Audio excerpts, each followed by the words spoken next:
Tonight, we have sent a clear message to the world. Ontario is open for business. That was 1 year ago today when Doug Ford trounced the Liberals and was elected with a majority government. Exactly 12 months later, Doug Ford is far more subdued. This is the team that is turning Ontario around. 1 year, we have accomplished more than any government in Ontario's history. Now, this is a government that hit the ground running right after it was elected. And remember, this is a premier who had never sat in the legislature before and barely had a chance to create a platform because he only became the PC leader just 3 months before. To say this has been an unprecedented year in politics would be an understatement. Ford's government moved at breakneck speed, killing the carbon tax, downsizing Toronto City Council, cancelling a minimum wage hike, the Drive Clean program, and the Green Energy Act, to name just a few.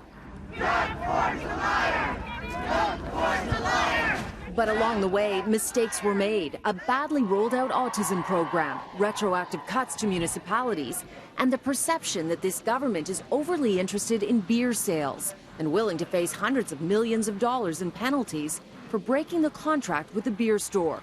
Combined, they've led to Doug Ford being battered and bruised in the polls. The legislature broke yesterday and won't return for almost 5 months. Well, when your government sits again in the legislature on October 28th, are we going to see a different tone? Are we going to see a different style? Well, I don't know, a different tone, different style. We always learn day by day how we can always improve, and I always believe in continuous improvement.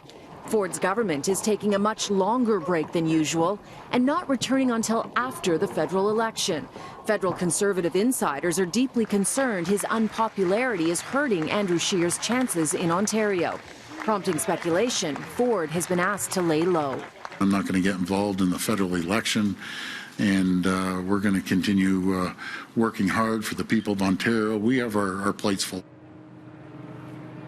Some other notes from Ford's very long Q&A with the media today. He will go to Pride events, but not Pride Parade because police aren't allowed to go in uniform.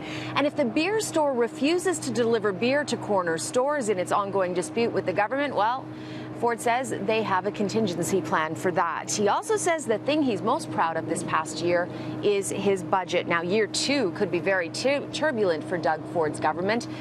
The teacher contract expires in August, and billions more in cuts are inevitable if they're going to keep their promise to balance the books in 4 years.